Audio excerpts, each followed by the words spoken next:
Scattered across 2 square miles of the desolate Colorado desert lie the remains of 2 Blue Angels planes that crashed during training exercises in 1972 and 1977.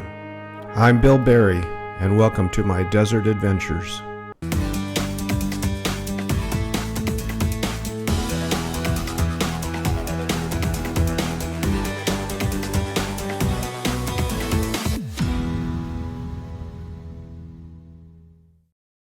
A wreck chaser friend shared the GPS coordinates of both crash sites, which I mapped out on Google Earth to determine where to park for our hike.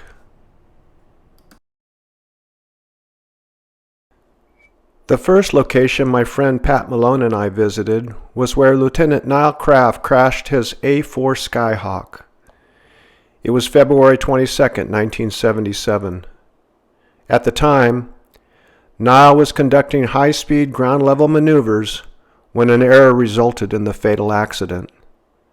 The following is a brief interview with the pilot who assisted Nile in preparing for his transition to opposing solo with the 1977 team.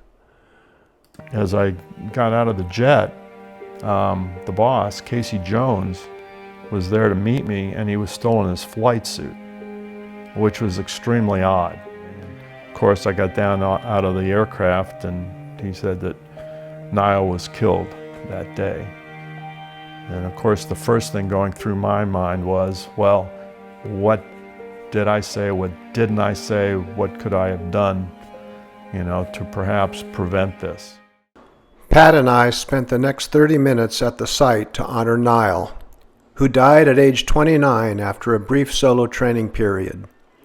While the Navy likely cleared most of the A4 Skyhawk wreckage, thousands of parts still remain, many with the unique blue of the Blue Angels planes. As temperatures rose, we headed on to Carrizo Wash to view the boundary of the Carrizo Impact area. The Carrizo Impact area, near the site of Nile's crash, is closed to the public due to leftover explosives from mid-20th century bombing practice. As a patrol ranger for Anza Borrego Desert State Park in 1977, I often entered the impact zone, unaware of how close I came to the crash site. I remember a day on patrol when a Blue Angel buzzed my CJ5 Jeep at around 50 feet. There were no doors on the Jeep, and needless to say, I was more than startled. After spending about 30 minutes in the wash, we proceeded to Lieutenant Larry Waters' crash site. Okay, this is the last stop on our desert adventure, Pat. We're at the site of the crash of Larry Waters. On Valentine's Day, 1972, 30-year-old Lieutenant Larry Waters, serving as the narrator for the team, was practicing low-level inverted flight near the site where Nile Craft would die 5 years later.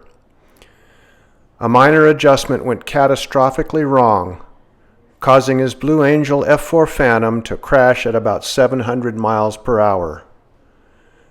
The debris field closely resembled that of the later tragedy, with thousands of parts, many of them painted blue, still visible scattered across the area.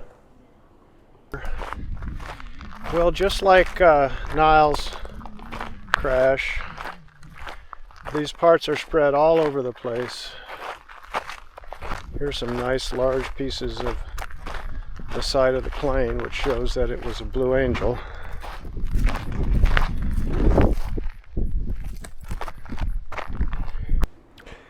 Out here, the desert doesn't forget, but it also doesn't explain. These 2 crash sites, hidden in the sand for decades, are reminders of the cost of flight, of training, and of service. I'm honored to bring these forgotten stories and document what remains. If you served, knew these men, or remember the Blue Angels of the 70s, I'd love to hear from you in the comments. I'm looking forward to many more desert adventures. Until then, if you enjoyed this video, be sure to like and subscribe. See you next time.